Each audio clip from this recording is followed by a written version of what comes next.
We should be live any second now. Sending the data over.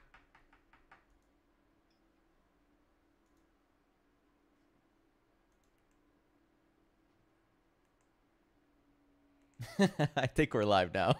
Yes, I think we are too. Welcome to episode 21 of the podcast Unlimited Wisdom with Robert Hollis. I'm Craig A. Jackman along with Matthew Hollis, and we are so glad to have you with us today. We want to thank you so much for joining us and for hitting that subscribe button with the bell on the button below to be notified when we do these podcasts and when they are available. Also, please hit that like button. That's the one with the thumbs up, and it helps us to send out this message and grow our community. Thank you very, very much. Gentlemen, let's get started. Matt, Robert, welcome. Great to see you guys today. Well, thank you very much, Greg. Thank you, Matt. Always fun to talk to you guys. Do you have anything that you want to start with, Dad? I'm just making sure that everybody's got the link to hop on here and stuff live. So yeah, very cool. Well, I normally, when we jump on this, I know Craig came up with a pretty good concept, you know, as far as creativity and you know, I was thinking, wow, we just come on here and just talk. I think that the thing that I think we should probably go down the road is what to do when the noise gets louder.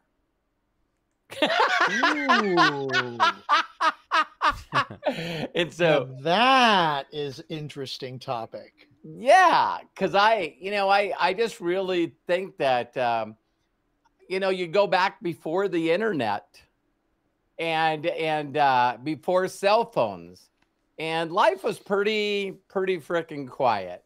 You know what I mean? It was really quiet. You know what I mean? To think that you had to go out of your way, you know, to go to your job, and some people, you know, usually when you're working, it's like you're supposed to be working. You're you know, you got the thing where you hang around a water cooler, or maybe you have some lunch and some breaks. But most of the jobs that I had was, you know, everyone's working. It's like, hey, you know, that's what people got to do to make ends meet. And then all of a sudden the cell phones came out, and then the internet came out, and then social media came out. And I think that people are just really uncertain, you know, uncertain today. And lot of people, you know, doing everything in their power. And unfortunately, when I say this statement, people are going to go, not me, because that's the what is it? The Dunning-Kruger effect or whatever. Dunning-Kruger effect. Dunning-Kruger effect. You know, the whole concept of, you know, people really think they know it all. And in the midst of knowing it all, or feeling maybe that you don't know it all, but you know what you need to know. And then all of a sudden, I think people are just a little blown away when all of a sudden the noise just ratchets up a little more than they ever thought it could be, you know? And so, you know, we make the joke all the time that, you know, I told people this when I was really young. I had to watch TV through a mirror because the TV would be all messed up. We only had 3 channels. So I was always told that I needed to go up and hang on to the rabbit ears and move them. And then when the picture got exactly where it needed to be, I couldn't move. So I just had to watch TV through a mirror, because if I moved, then the TV messed up. Now, I'm joking, of course. But the whole point of it is, man, it's just the rhetoric and the, you know, everything is just getting louder and louder and louder. And me and Matt and Craig were talking right before we jumped on here, is that the amount of stuff that AI can generate now, you know, so people that are making money from social media right now, I wish that even AI probably couldn't answer this, but I would just like to ask people, what percentage of stuff that you see online or through a text or through an email, what percentage of you that just you just wonder whether or not this stuff is true anymore? Wow. And well, yeah. And I made a post today that I made a post today that I think that people, you know, and it was so funny. One of the people that reached out and told me right away was David Beckley, which is one of my best friends that moved out to California with me to build race cars.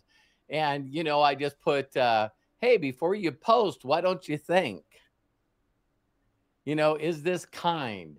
Is this thoughtful? Is it true?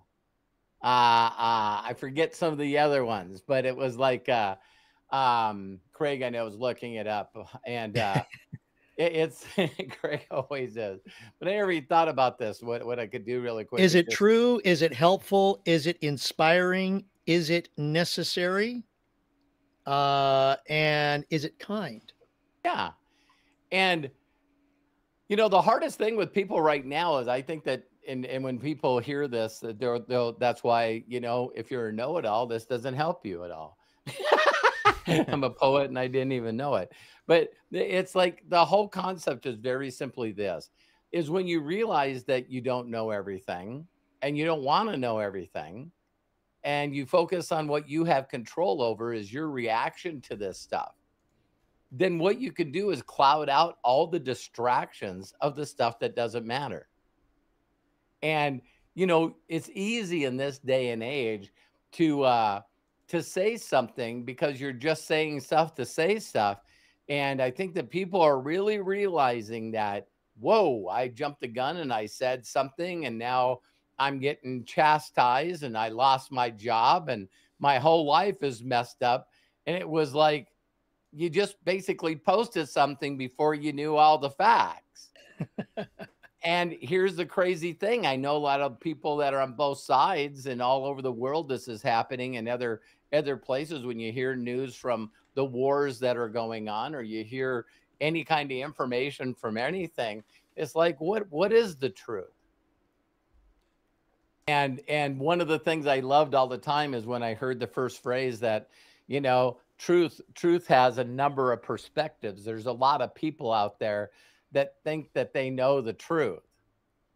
And really what they're doing is they're just basically, you know, forwarding or commenting or reposting a bunch of stuff that they don't know is true.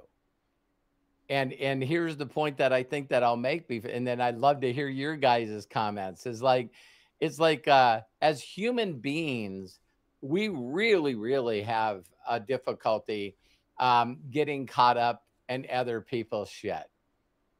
It's just crazy how I can remember, again, when I was younger, you know, when I was uncertain and not confident of myself, that if anyone talked with any kind of conviction or confidence, I was like, really?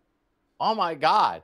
And then before cell phones and the internet, I can remember going home and telling my wife or telling some friends, hey, did you hear about this? And then find out total bullshit. Right.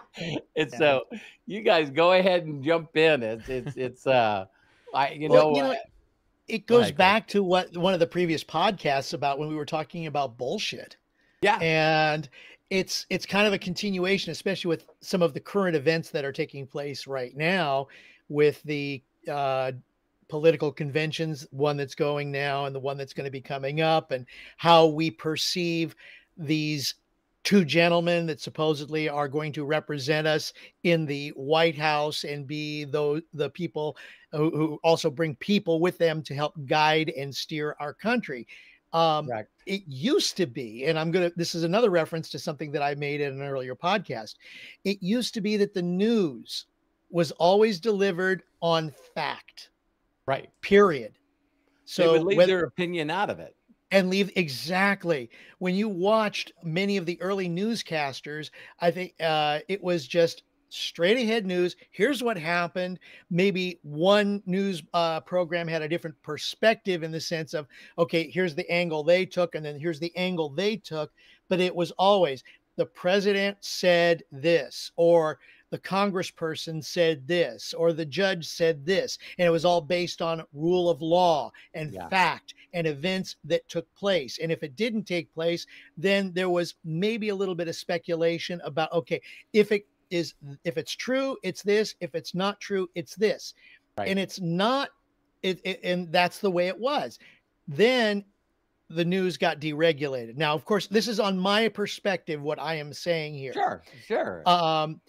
When the news organizations who were considered money losses to all of the networks. Oh, totally. It's like a public service announcement. Exactly. So that was included in what was supposed to be their public service to the community, were their newsrooms, and where journalism was based on fact. And now you have channels, and I'm not even going to call them. Thank you, Ted Turner. Exactly. Ted Turner turned it into 24-hour news, and it's like 24 hours. We're going to have to make up some shit.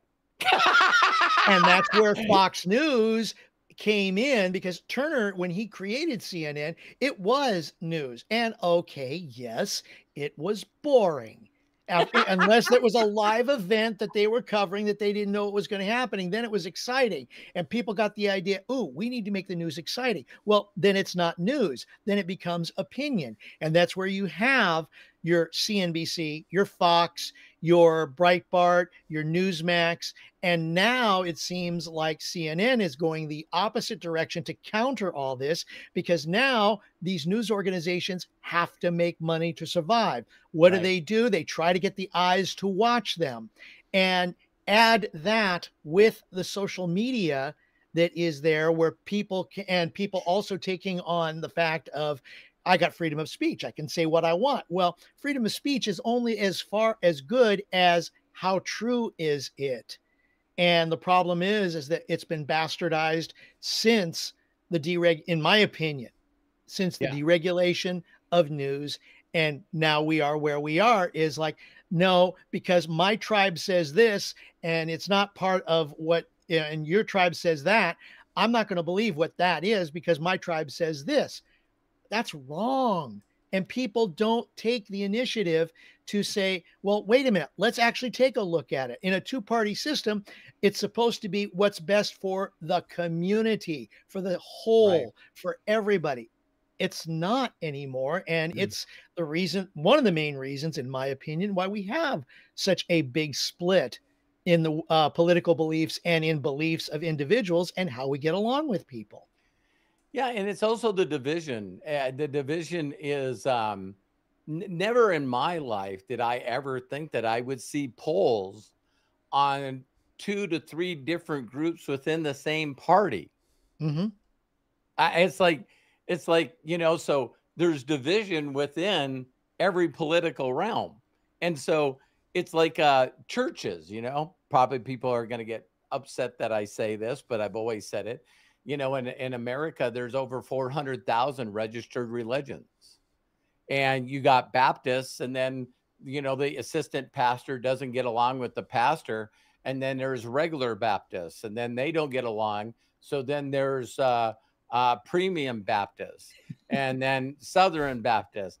And I'm making light of this, but if every leader has a voice, and I should take the word away, if every person has a voice, not a leader, but in this day and age, it's all based on your following, your influence, who you have. I said this years ago when I first seen someone that came on and I go, who's this? You know what I mean? And just throwing an example out here. Today we got Robert Hollis. He's got, 1 million followers, and he's got X amount of million views, and that's supposed to mean something. Yeah, it's all that. Other people. Go ahead. No, well, go ahead, Craig. Go ahead, Matt. No, I was just going to say, and then you have other people who are, let's just say, YouTube influencers that have a completely different point of view, and people follow them. Yeah. I mean, that's how it is, like when you, society is always going to adapt to whatever the generation before deems the right way to go. So if you grow up your entire life with being surrounded by opinionated news, odds are you're going to want opinionated news. You don't know it any other way. My generation and stuff, I'd say that because social media exists and the internet, there's like these pockets of it that exist now more so, where, like you were saying, Craig, where it's more one voice. But what's so interesting about it is every time something new happens, I feel like the opinionated news cycle seems to do exactly the same thing as exactly what you referenced, Dad. Like people with not Christianity in general, but just in general, like religion, where it's like we have to each have our own interpretation of what the facts are, and Correct. there's a difference. There's a difference in each group and what that is, right? So you end up having these different separate groups of people that believe just an inkling of difference than the other group of people. And this is where you have extreme division, because you can't have an agreement. It's not even like an agreement on facts. It's an agreement on reality, right? Because on how you feel. Exactly. On Because how the you thing feel. the thing about facts is that they become subjective, because the cycle exists now where you can make money off of it. So since you can make money off of it, there's always going to be a large group of people that, and this is something like even Dad, you'd share with me when I was growing up, but there's going to be a large group of people that are going to try to influence another group just to make money off of them. You know, like my generation calls them grifters, right? Like these are people that, you know, for a fact. Say that word again. Grifters. It's like somebody, it's somebody that's been around for a while though, man. No. But it's definitely like what you would call like a conservative or liberal pundit person that, you know, for a fact does not believe the things that they're saying, but they're saying them for clout, which is like, I'm trying to grow my following. I'm trying to like Howard Stern used to be called a shock jock. Yeah, well, I mean, that's that word going around. Yeah, Eminem's new album just came out, and it's like a lot of the songs are, it's like him battling himself, right? Because he's got like this Slim Shady persona that will like say anything offensive, and this was the old Eminem, right? Like he'd say anything that was offensive, including like murder and all these different kinds of things. I don't need to go into detail, but it's everything, basically. And so his new album is like it's called The Death of Slim Shady. And it's basically him going back and forth with this version of himself that constantly wants to like make a mess of things. You know what I mean? That whether it's addiction or whether it's any of those things, right? He even has this one song that like really is an emotional song that he wrote called Temporary, about his daughters. And it's from the point of view as if he had overdosed when he was addicted to drugs and didn't get to see them grow up. And so it's like him being temporary in their lives instead of the permanent person that raised his daughters, right? So like it's interesting because in those different spectrums of what you guys are talking about, I think that exists in all of us, and that's why it's so interesting. Because when I hear the Eminem album, immediately what happens is you have a group of people that are offended by what he's saying instead of listening to what he's saying or trying to understand. This is the same with like Kendrick Lamar's lyrics, or there's a lot of other people that make art that people misinterpret because they have to have their own opinion on it. They're not willing to. That's like another really huge problem right now, is that everybody needs to have an opinion, myself included. I'm like sitting here giving you my opinion, right? Right. But I do think collectively it's hard to get to a finite version of like, hey, this is the truth, this is what we should believe, this is what we should go after in this day and age, because there's no clear-cut voice on what that should be. Right. I would say that it's impossible in this day and age for that to exist, at least in a human sense. Like I've said before, I think AI could maybe fit in that because it's more of a concrete. I believe that the second that I learned that from my mentors. Mm-hmm. You know, we did a lot of podcasts and videos about that. When I had Roger Penske, a billionaire, get in my face and make a point out of me, which was positive for me. But he just really got in my face about, how do you know that? And then he basically said to me the consequences from basically saying something and sort of a dark pathway that could happen that, you know, makes a wife a widow and it's my anxiety. I mean, that's honestly like my OCD thoughts. Yeah. It's like if I don't write this down, three things down the line, an asteroid's going to strike and like kill everybody. So the what ifs, and it's so funny, Matt, that you just brought that up, because I would say an opposite side of that would be someone that's like sort of optimistic and unrealistic. You know, they're so good at lying to themselves and listening to things that they're going like everything's okay. You know, Who do you think everything's going to lives a be better awesome. life? And you're going Yeah. yeah, but you're going like do you know that those dreams or those imagination have to come with some action? That's one of those really Yeah. interesting things because it's based off of how much you need from others, right? Because there's a lot, Right. like there's particular painters or artists, right, that became famous after they died, right? Because they were just not sharers of their art. There's this one artist in particular, I can't remember his name exactly, but I believe he's French. But after he passed away, they went into his house, right?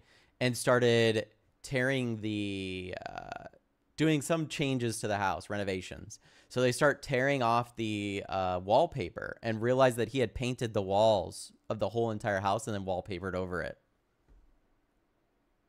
So Wow. that's one of those types of things, right? Where it's like, okay, who am I to say that because he wasn't famous in his lifetime or because he didn't want to share his art with everybody and he's now famous, that he chose the wrong path just because he was capable of enjoying his art himself without needing the reliance of everybody else to say you're doing a good job here. Mhm. You know what I mean? Wrong.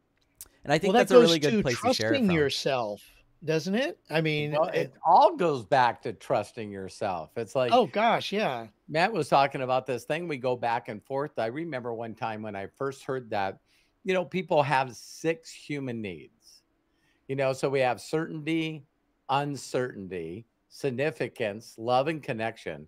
And then from the sort of spirit side or whatever you want to believe, there's personal growth. You want to continue to grow to get better at other things. And then there's a thing called contribution.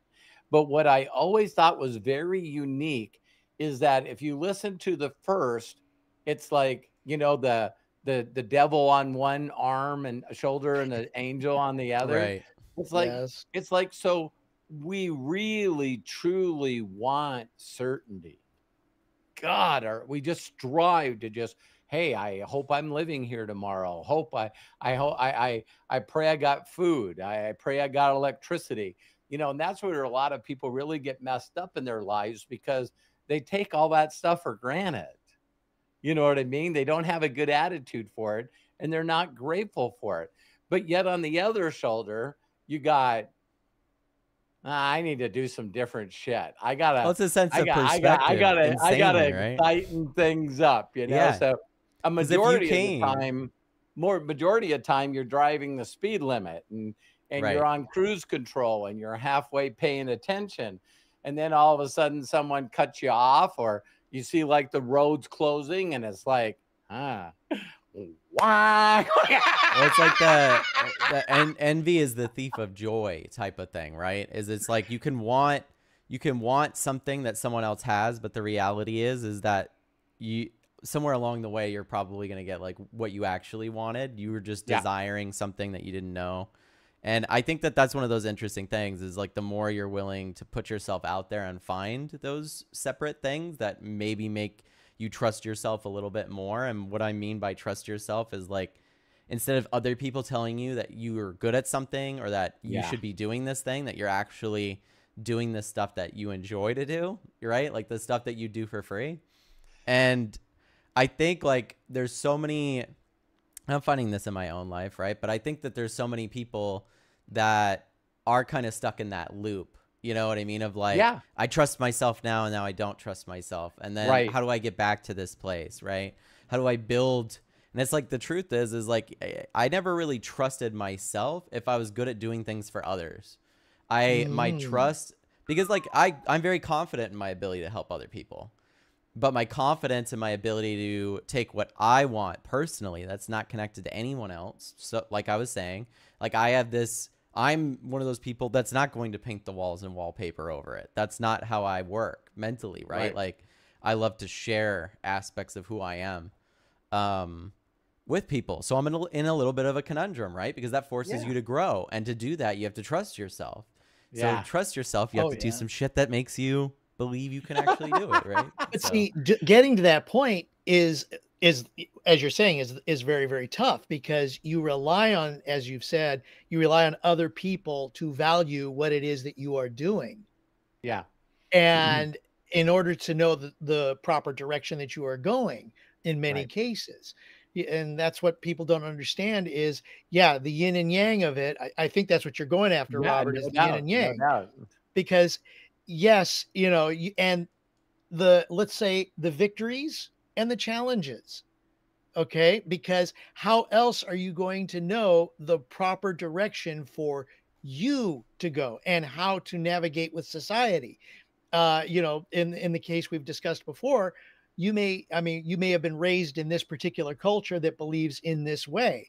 Then you move to another society with another culture, and they don't believe that way. They may have 70% of the beliefs that you have, but to navigate that new culture, you've got to understand, learn, and work with that 30% Right. that makes you a little bit off. And so it's a matter also of understanding that in Right. order to move forward and learning what you can and what you can't do. Trial and error. How many times did Thomas Edison take to get to the light bulb? 10,000 not necessarily errors, but challenges Right. until he found the right Things combination. things that lead you to another. And I just brought up certainty and uncertainty. That's yin and yang, right? And then I think the next two are pretty interesting. Is it yin and yang? So we all strive to feel special and valued, significance, to be recognized. Um, and please listen when I say this, but that's a part of, it sounds pretty selfish. I love the concept of, a drowning person can help to a drowning person. And so then what's the other human need right behind that? Love and connection. It's like, hey, this is about me being the best that I can be and lighten up the scoreboard. And then the other need that I have is, to encourage my other teammates and make sure that if I'm so good that I can assist them and being a better person than they are, right? And one of the things that go down in history is they always talked about whether you like him or not, but they said the amount of time that Tom Brady spent with his wide receivers over and above what you have to do as a job. It was like his wide receivers just said, man, he treated us like his kids. You know what I mean? The things he did for us and the things that they helped us. And so now they, as that connection, they wanted to do more. They wanted to go the extra mile to make their friend Tom Brady happy. Well, that creates, different patterns and different ways of running to know that the receiver is so good that he knew exactly when to hit him when they broke away. So you don't set records in Super Bowl in passing yardage if you don't have someone that's catching the ball. You know what I mean? It's like, he goes down in history as being the GOAT, but every pass that guy threw, every touchdown that guy scored, every first down that they got, someone caught that damn ball. And it's interesting that you bring up that kind of a relationship, Robert, because okay, just looking at it from the football perspective, the quarterback to receiver relationship. I mean, you can go back to Joe Montana and Jim Rice. I think that it was Jim. I'm sorry, Jerry Rice. I'm sorry. Thank you, Jerry Rice. Sorry, Mr. Rice. Yeah. But it's like he knew that he could trust him, Yeah. and he knew where he would be way back when Joe Montana was quarterbacking, and you knew that if they were both on their game, you have to be. You're in trouble. You're in trouble. Exactly. Yeah, if there was 2 minutes left on the clock and you were a touchdown, the Patriots were a touchdown down, something was going to happen. Yeah, both the Patriots when it was Brady and Gronkowski, and Montana and Rice, if they were down and there was 2 minutes left in the game, unless it was a blowout from the other team, you cannot count them out. And the teamwork that's involved, and that's where something that is so good. I mean, you're talking about significance, love, and connection. and, you know, and growth, the teamwork as an actor, when you're doing a play, you have to rely on other people. Yes, you have your director who has his vision and entrusts you as an actor to perform that vision. But then Yeah. in many cases, you have to rely on your fellow actors on the stage once that play opens and starts, because something may happen the director has no control over. Right. And that is an incredible feeling. If you are part of a team and you can work together like that, then the sky's the limit. Yeah, and you know, of course, today for those are there's always these duos. So of course, now it's Mahomes and Travis Kelsey. It's Patrick Mahomes and Yes. Travis Presley, and it's funny because if you look at all the which I think is pretty funny. There's people for years that always said that Brady's records are just going to be impossible to break.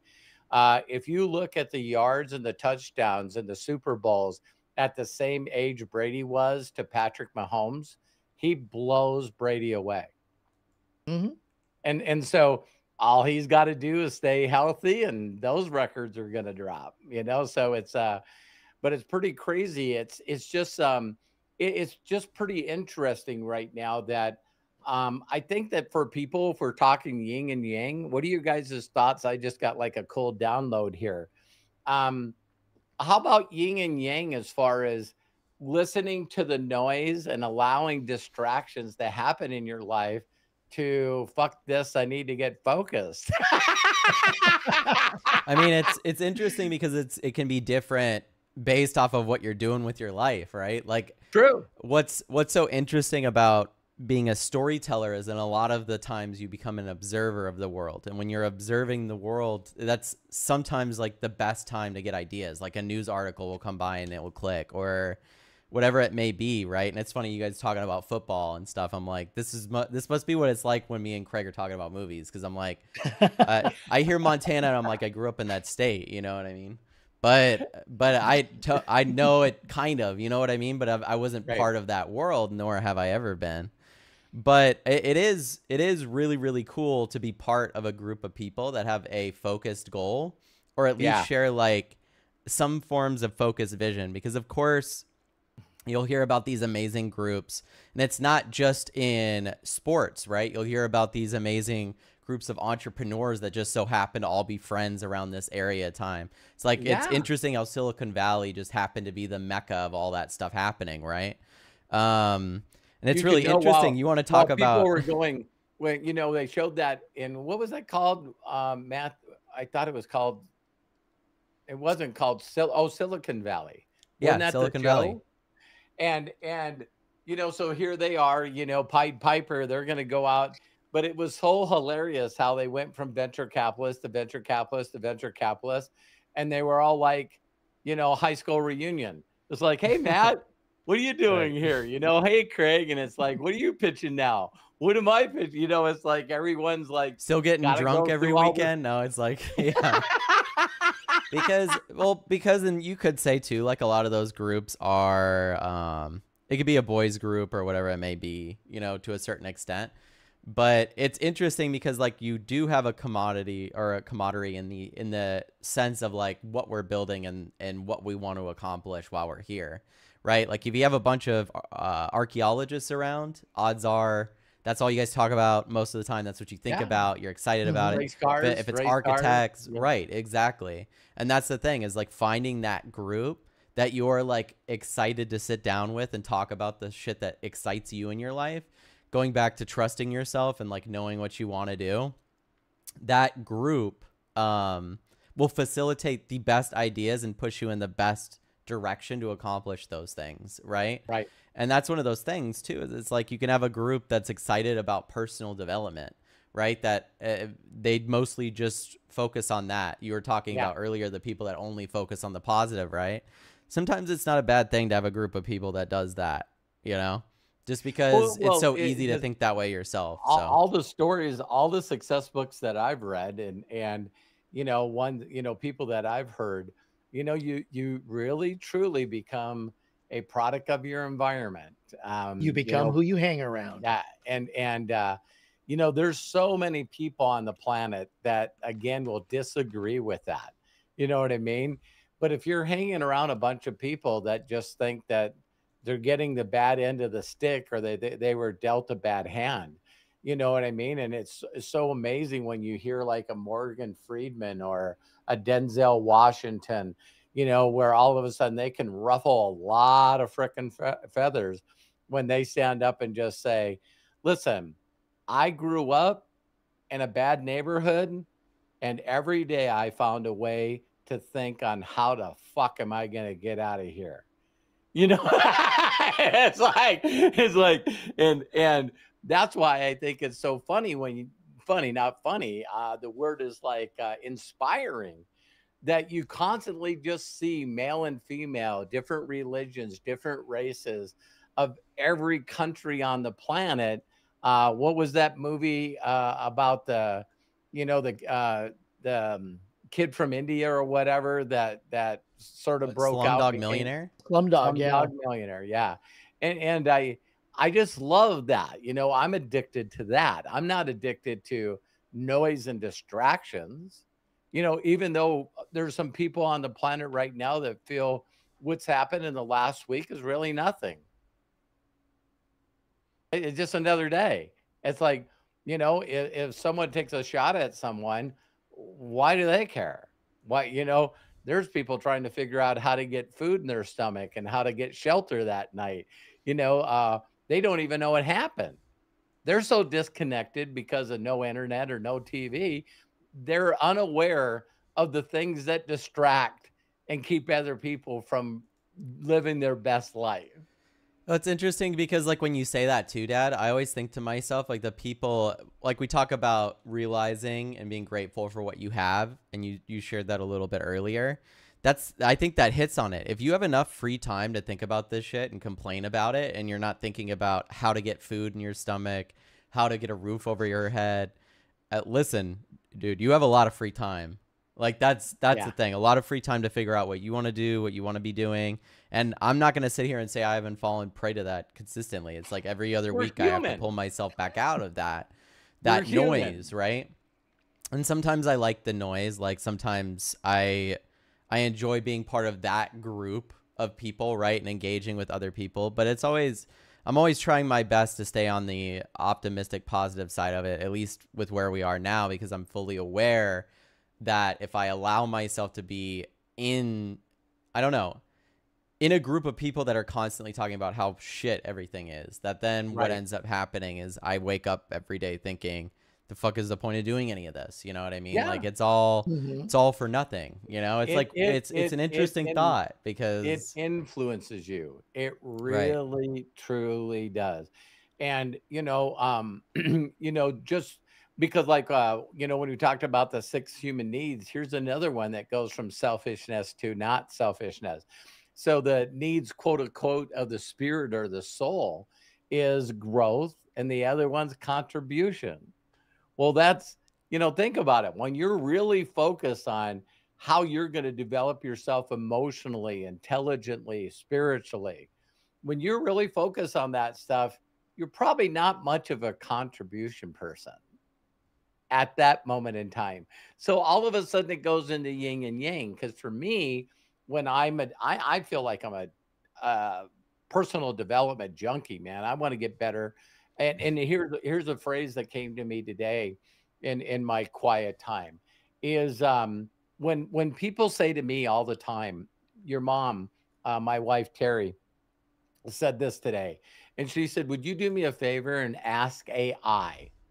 And I was going like, you've never asked me to ask AI anything.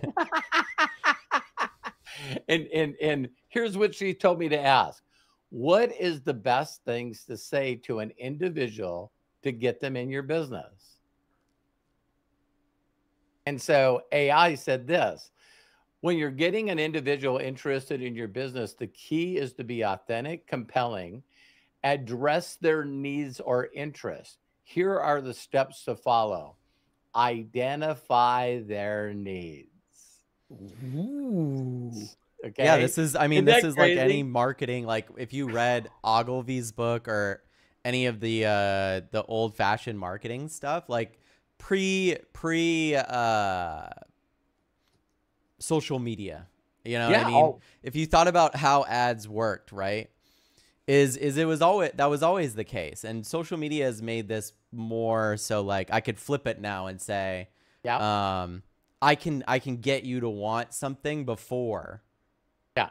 You know what I mean? But before, advertising was like, listen, we need to figure out what the best place to advertise this milk is. Well, who wants milk the most? Who gets milk the most? Well, maybe we should advertise it with cereal. We should do sponsors together and do a commercial together or something along those lines. And I think like now, obviously, that none of that is the same, right? Like we collectively just are in more chaos, but then at the same time, it's like disconnecting from that chaos can be so good. That's why like getting back into reading or going Yeah. outside and touching grass, you know, like just Yeah. Well, imagination, it's like, I love again where we hear it on the Statue of Liberty, along with other great words, is a pursuit of happiness. I believe, in my opinion, is there's no way that you're going to find joy and excitement without pursuing something that is your imagination. And so, Jim Rohn said it best. Why do most people in the world are unhappy? Is they just don't know better. And listen, the way that I heard this when I heard this, he downloaded for me. People don't know better is not in their power. They don't know a better way. They're ignorant.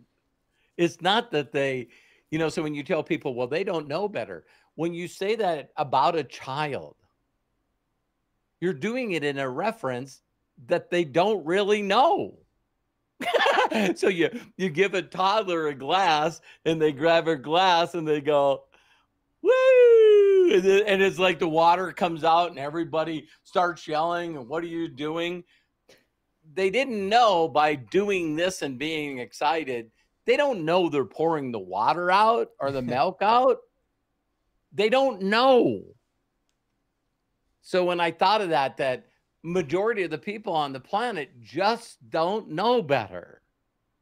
They're ignorant of any other way to I feel like they're significant. well, it's like people, it's like the saying the malice thing. It's like never attribute something to malice that could be attributed to like exactly what you're talking like about. ignorance. Like, Yeah. ignorance. Exactly. Yeah. Don't think someone's being malicious when they just don't know any better sometimes. Right. Yeah. We've heard a lot of criminal cases or cases that didn't go criminal. And depending on the person that they're actually going after, if they don't want to go after them, they go, well, they really didn't have intent to do something wrong. Mm-hmm. So if they like you and they believe that the world's going to come after them for going after the person, it's like, well, there really wasn't any intent. Well, wait a minute. You just have to turn it to one subject, and that's called killing another individual. That's the difference between murder and manslaughter.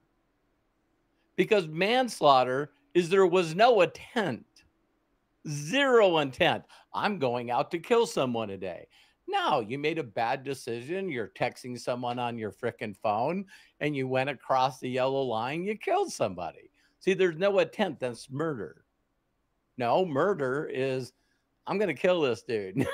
And the degrees go up based on meditating on it. Premeditated, yeah. Premeditation on it. And then all of a sudden, when you find them, they got notes. They had all the stuff in their trunk of their car for a year. Other trail on their cell phone and computers and all the Facebook entries or dark web posts. Other people have heard you say that you're good. This guy's gonna get it. And yeah. But I always think that's very interesting because if and I think it was I know it was Maya Angelou that said, when you know better, you can do better. But here's the problem. What if you know everything? So the craziness about the noise is that, like Matt said, and I know Craig would agree, and all the people that are watching, is tell me in the last week if you've seen something or heard something and you went, are you kidding me? And then you told somebody else or you shared it with someone else. Right. And do they think that that's true or not? Because you're sharing it, and how you share it is the "Are you kidding me?" Because it's like, did you hear this? The rumor, what is it? The Oh my whisper down the God. lane. How many Yeah. ways, the sky is blue. Okay. By the time it goes down the lane, we find out that what is it? The ground is pink with green polka dots.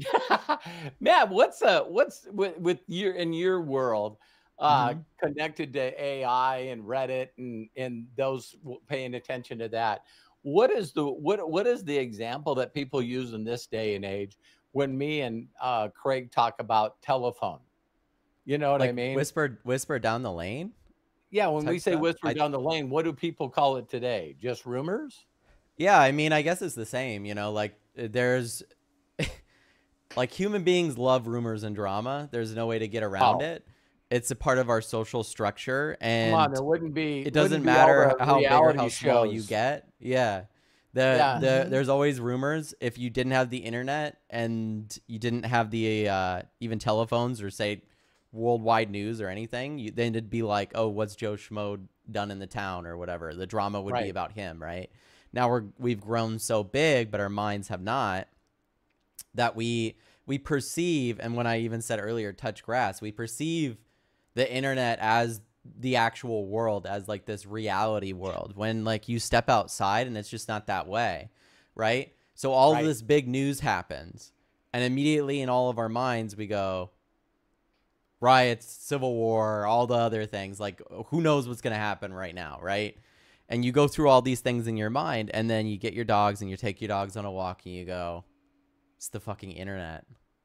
I just need to take a break from the internet. That's, Or just the media itself. people are really. walking, the birds are chirping, everything's good. And it's not to say that things aren't going crazy in different spaces, but the internet can be like such a noise machine that Oh you my really, God. it really becomes like the only way that you process information, and you start to slowly disassociate from the real world, right? Like where Right. the things that happen in real life are not really, they're not really connecting with you, but the things that are happening on the internet and in the world are connecting with you like immediately. You know what I mean? And Right. if that's where it's at, where it's like you're incredibly reactionary, and I've been this way, of course, you're reactionary to the internet because you live on it more than you live outside. Yeah. And so therefore you're basing like not just your reality, but your emotions off of what happens on it, instead of going outside and just going, how do I feel about And this? what Or like, gives you that, Matt? The dopamine that is triggered in your brain that says, I want more. I mean, how many, and that's I'm why you keep guilty of scrolling. That's why Yeah, you keep exactly. I was just scrolling. going yeah, there. Yeah. I was just going there. The YouTube shorts, some of them are just incredible. And some of them I want to see more of the same types of shorts because they're cool, because they give you a nice warm feeling inside. Yeah, and what do people do? They like up on them, they heart them, and then they also comment on them, and then they share. And the computer goes, this is what you like? Yeah. Well, I mean, Yeah. that's the thing, is like it feeds off itself, right? And this is how AI works too. But Totally. it's like, Totally. okay, if I'm getting a response mentally, and then we've trained a machine to get a response mechanically, then you kind of have this circle of satisfaction, so to speak. And that's where like the dead internet stuff, or people living in their own echo chambers in the future, is going to become even more so the case, because as that starts to happen, we've already become so socially unaware that we can hold more than one opinion. And by the way, that's actively anti-intelligence, by the way. If you can't hold more than one opinion on a subject or think of multiple different opinions, that's a lack of intelligence. Yep. And what's interesting is like, okay, I'm gonna say something here, but it's like, to a certain extent, I can be a bully with these things, but I think that the fact that this bullying shit doesn't exist anymore is actually actively a bad thing. Like I think if someone's making decisions that are unintelligent and people are making that constant choice, going, oh, well, they deserve an opinion too, is kind of like, okay, but now we have no basis now. Now you're saying Right. you're holding Yeah. someone that has no documentation up against someone that has all the documentation and saying that they're equal. That's just stupidity. You know what I Right. mean? Like, that's all I'm going to say about it. But that's the way that it is. No, Is like, Mhm. one of the things that you should be able to talk about it and hold Yeah. multiple opinions at once, is what I'm Yeah. saying. Yeah. If you're holding Well, one opinion and not hating only everyone that have holds the opposite, that's non-intelligence. And Right. especially So, when you see that opposite opinion or that opposite item is what is working in mass, and you still believe what you want to believe because that's the Yeah. way you were raised. It's in a sense, and for me, sometimes I just think it's mind blowing. But unfortunately, this is the way that we are when we talk about the noise, and it keeps getting louder and louder because they keep being fed this information. And this is where the loss of fact or truth, or how is that working, or is that true? The loss of that has Yeah. created this loud noise now that we are having to deal with. And I tell people, the last thing I want to do is come on here and talk about that. We're all aware. I see here right away. You got to go. Is this true? But I seen someone share, and I actually sometimes now, not sometimes, if I see something that even makes me like, wow, that I really, it's like I'll at least go back to whoever they shared a post or they did a screenshot of a post. I've a number of times I've gone to the person's page and can't find that post anywhere. Well, I guess they could have deleted it. That's why the person did a screenshot. But it's like, oh, so wait a minute. Someone shared something and then everybody grabbed it and went all over. And then guess what? The person changed their mind because they got more information and now they feel like that post is wrong. So they deleted it. Too fucking late. Someone already screenshot it and is beating right. your ass for the rest of your life. And I'm going, Well, like, that's the thing too, is you have that to ought to have, give that ought yeah, to give people. I'm just saying that should give you a pause. You know what I mean? It's like Mhm. just to say, wow. And so here was the thing that I seen that Elon Musk did share, and to show you how noisy it is. 2 days in a row, X, known as Twitter, broke records for how much bandwidth was happening on Twitter. So we know the events, so we don't need to talk about them. But to think that raised up enough where it was funny. I shouldn't use the word funny all the time, but I do. But I find it really fascinating that even the biggest opinionators, the people that usually cause the most rhetoric, are going, okay, that's fucking enough. Where people were just going, you can't just allow your mouth to continue to say stuff that's just really, really not good. yeah, And you see people too, everyone's like, jump on the first conspiracy theory, the first everything, because like it fits their agenda or what they want. And yeah, it's Mhm. like I said, if that's what you're doing, like, truthfully, just take a step back, go on a walk, go outside and think to yourself, how does this benefit me, and how does it benefit the people around me in my life to be this way? Because like a lot of that anger and frustration comes from, and I'm seeing a lot of people even on the left and stuff as well go, well, the rhetoric that's been happening for so long by the other side is violent. So of course there's going to be violence at some point. It's like, yeah, but could we just have a talk about nonviolence? Like, why I'm confused why the response is back and forth, and how you don't think that ends up in a bad yeah, situation for all of us, right? Take Which a is couple of exactly steps what just back. happened recently with the latest news and the assassination attempt. I mean, yeah. i- i- can we say that it's possible that the stoking of the flames, it began a long time ago? Well, And it really truly has been going on forever. I right, seen a I seen a post that was funny where someone changes the information, right? And just a little. it showed Caesar and when he was killed and stabbed to death. And it showed the picture of a bunch of people, you know, killing Caesar.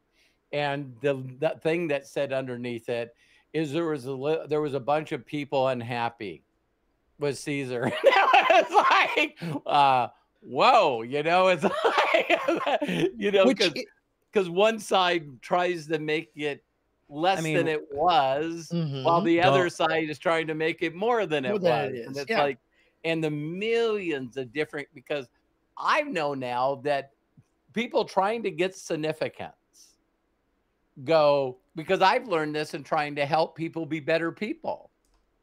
It can't, people just in human nature just are not interested in doing things exactly. So it's funny, Craig brought that up. We always seem to do these circles where, you know, Thomas Edison said, you know, it was 10,000 ways that I figured out that it didn't work, but every one of them got me to a better place. Well, what people do is if they see something and hear any information, their deal is to put that little twist on it, or maybe I could do this, or maybe I could add this, because if I'm just hearing the exact information, then it's not mine. See, I gotta add something to it. I gotta, you know, stretch the truth a little bit. I gotta be more shocking than somebody else. And I think that what we could really do is you know, so we all admit that as people are watching this, that we all get caught up in the noise. And then we realize that it's a distraction. And then the distraction sometimes lasts longer than we need it to. So, you know, it's the size of the person. It's the size of the person based on their reaction to something, not the actual thing. And it's like, you always can tell the size of the person based on the thing that flips them out. And younger, I always talk about younger, you know, super opinionated. If you didn't believe that I knew everything, just ask me, because I'll tell you. And there was one way, and that's my way. And so, you know, you come from all this stuff, and we always joke with parents, you know, it's like, you know, what age did your child wake up and come out of their bedroom, and you absolutely fucking know nothing. It's like they were just anointed in their bedroom by some, you know, power that they believe in, that today is the day I know everything. And it's like no one else on the planet knows anything. And it's like we shut ourselves off and become very argumentative. And, you know, I can remember, we can go way back. A lot of people don't know where Hannity got his success from.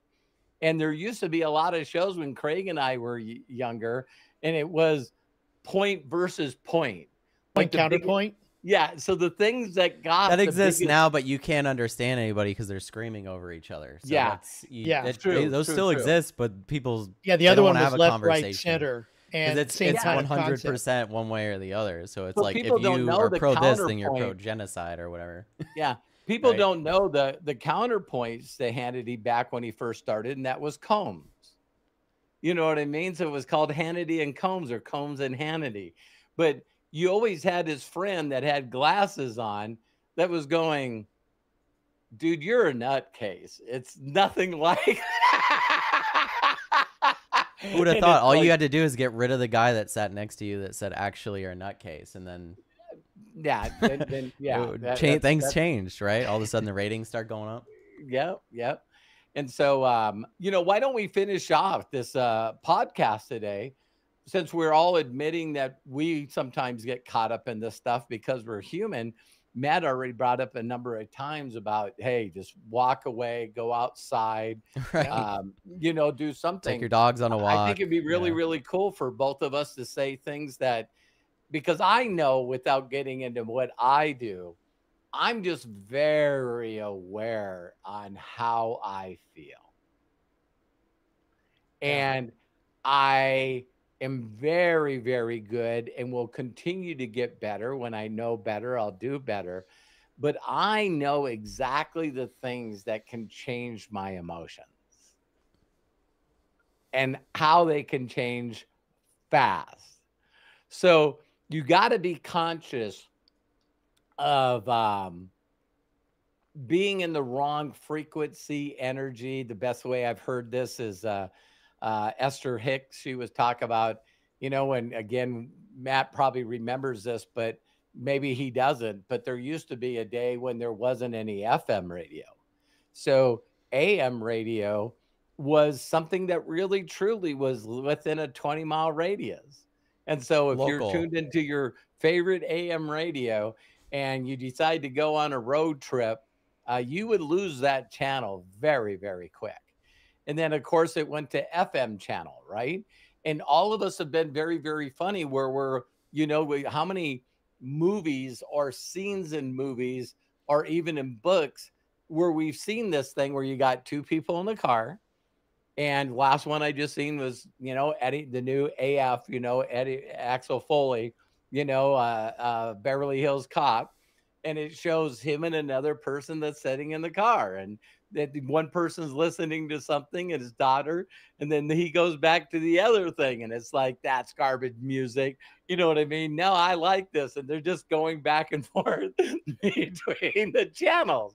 And I think that's a perfect analogy of what we're talking about, because if we're all sitting in the same van and we're trying to find out what radio station or what frequency made you feel better, because here's the scenes we always see is a person that might be a geek that's socially unacceptable. They're socially awkward. And then all of a sudden they're like, this is my jam. You know what you're going like, right.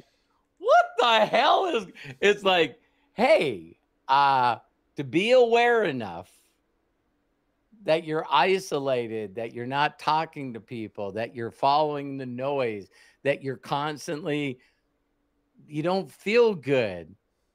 You don't really feel good because you're tuned into the wrong channel. And you'd rather tell everybody how fucking bad this music is. It's like, this is not music. I hate this song. I hate this singer. I hate the background singers. I hate auto-tune. I don't, it's like, turn the fucking channel. Turn the fucking channel to make you go, hey, listen to this.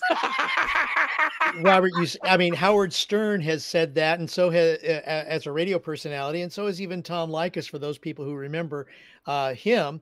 It's like, if you don't like me, how many other radio stations are there to listen to? How many podcasts are there to listen to? How many different things can you do to get away from the sound of my voice? And and people, they don't do that. And it's like, no, turn it off. They don't disconnect. They go on the internet and then complain about something that they chose to watch and commit bizarre. To, which is interesting. But that goes back to the individuality of, like, my opinion. Like, people consume things now to have an opinion on them instead of consuming them to have an experience with them, which is like such a different way of doing shit. People nowadays do shit not to experience it, but to have an opinion on it. So it's like, I need to watch this movie so I can have an opinion on it, so then I could say how I feel about it. Or I need to play this game so I can have an opinion about it. So when you go about life looking to have an opinion on things instead of experiencing them, aren't you going into them kind of with the wrong mindset then? Because you're actively looking for the things to have an opinion on instead of actively looking for the things to have an experience with, right? And so, like, you'll have certain music where people go, I can't listen to this EDM music. Are you kidding me? It's meant to be experienced, not meant to have an opinion on it. Meant to be experienced. I hate country music. Not meant to have an opinion on country music. Meant to experience country music. And well, I'm not a normal listener of country music. Beyonce's doing a country music. Now I might be no, I'm different. Exactly. Well, I mean, it's like, okay, so there's been situations in my life. Like, am I going to sit at my computer while I'm working and listen to country music? No. Are there times where I was maybe going on a road trip, or me and my wife did a horseback riding thing for our anniversary. There are certain times where like you feel more country and the country music hits a different way. Maybe you're in a barnyard dance or something like that, right? Square dance. Right. Square dance space that you're in. And that's the thing is like, if you start looking in your life, and I'm trying to do this better myself, looking for things to experience and to share with other people, instead of looking for things to have an opinion on to share with other people, then you'll realize how much more excited people are to share things with you, right? Because if they go, fuck, if I watch this movie with Matt, he's just going to tell me his opinion on it. Instead of get at the end of the movie and go, I can't believe we got to experience that shit together. You know what I mean? How amazing was it to see IMAX Dune in 70 millimeter and experience that together, instead of, which is what me and you did, Dad. But like, that to have that experience together instead of leave it and go, well, what was your opinion on, you know, that one CGI scene in the movie really seemed like it wasn't as realistic as the other CGI scenes in the movie. Didn't really click with me. It actually brought me out of the film quite a bit. I actually wasn't able to experience any of the plot after that scene. It really messed with me quite a bit. And it's like, you'll see people do this to themselves, and it's like actively, like they went into the new Eminem album actively waiting to hear him say something that was offensive to them so they could have an opinion on it and review it lower, instead of like listen to it and experience it from front to back and say, hey, did this art vibe with me? No. Okay, move on. You know what I mean? Yeah. I when I launched my book, 12-12-12, you know, December 12th of 2012, 5-star, 5-star, 5-star, 5-star. Now listen, these are people that know, like, and trust me. They love me. They've been following. They couldn't wait for the book to come out. They had it pre-ordered. It's like reading a book with a little bit of bias. Do you know what I mean? I like this guy. He's done a lot of stuff for me. And I remember going and looking at the reviews and looking at the reviews, and it was like not even a week, and someone gave it like a 3-star. And I looked at it, and it was someone I knew. And I called him up. Matt, you know, we meet these very unique people. Let's just be nice. And so I called up Paul Maneri, and I haven't talked to him in forever on purpose. And I said, you didn't like the book? And he goes, no, if I gave it a 5-star rating, then people wouldn't look at my review of the book. So I purposely made it a 3-star because I knew people would look at mine before all the 5s.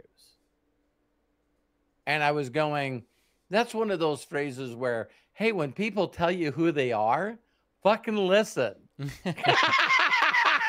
That's, yeah, I mean, that's the case. But it's like, you know, and you see people like, instead of saying their opinion now, they have to shout it, or it has to be way more crazy or elaborate of an opinion than it did before, because now it's like that's the only thing that people actually listen to, like, or follow for whatever reason. It's like the more yelling or the more whatever it may be. But like, I don't know. I just think when you think of life as a whole and you take yourself out of like what this all is, and that you're sharing it, and you do make it individual based, personal. You got to ask, personal. Good point. You got to ask yourself like what shit's serving you and what's not. And when the shit over this week happened, I let it affect me for the first couple of days, and then my brain kicked back in, and I've still been slipping in and out of this, but my brain kicked back in and went, no, this doesn't serve you to go down these roads anymore. Go back to creativity. Absolutely. Go back to experience. Go back to all this. I'm sort of scared to say this, but it's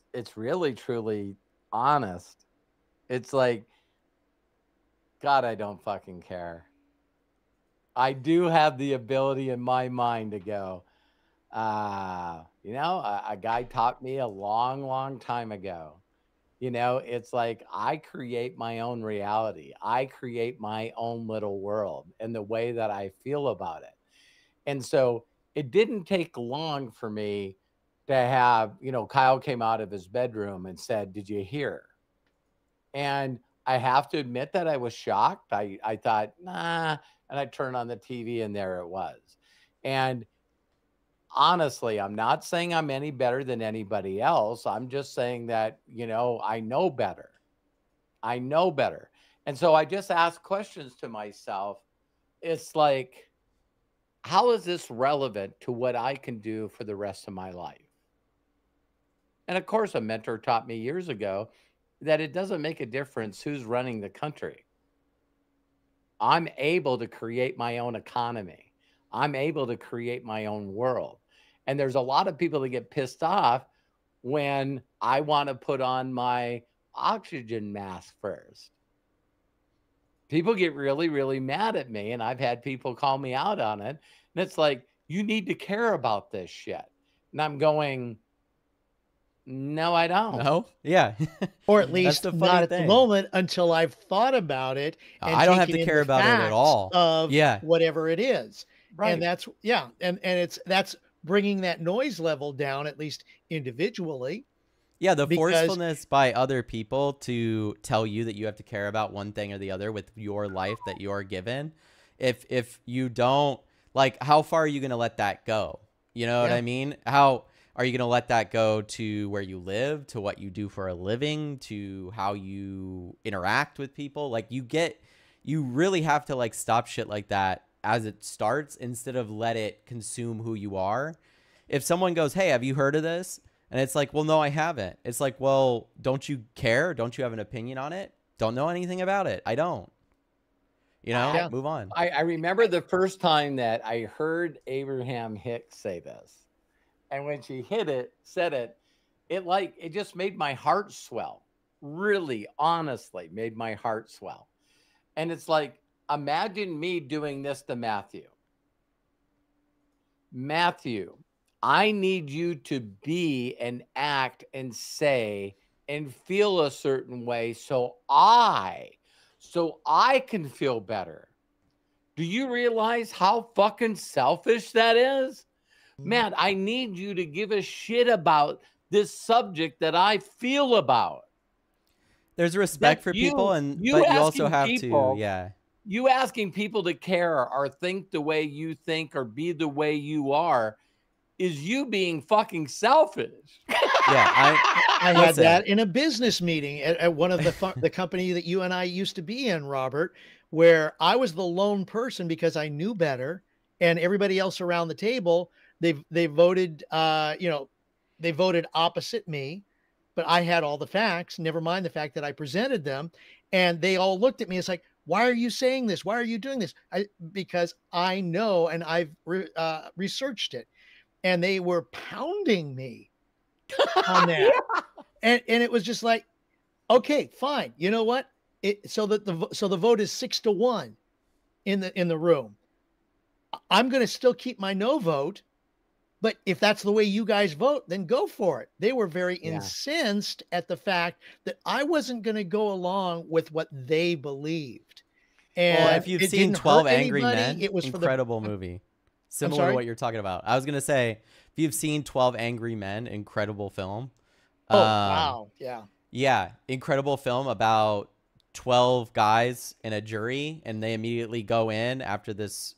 They've been given all the evidence in this murder case, and 99% of them are like, he's guilty. Let's get the fuck out of here, guys. Like, let's all agree and get out of here. Except for one guy that's going, the evidence made no sense. And you weren't paying attention, and you don't care that you're throwing this kid's life away just so you can get to lunch.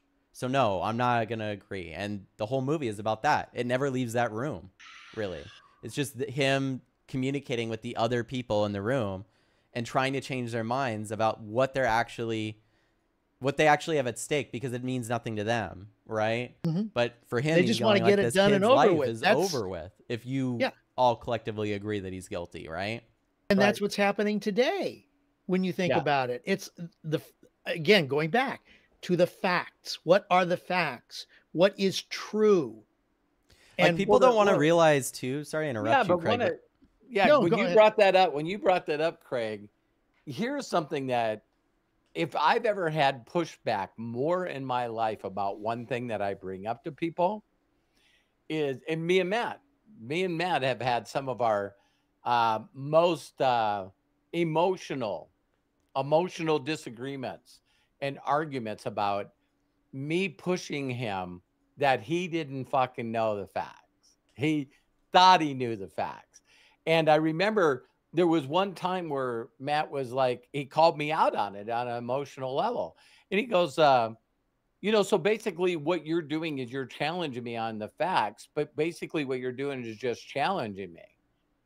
He goes, it's like being a contrarian. He goes, we're, and I remember he got me to just go, wow.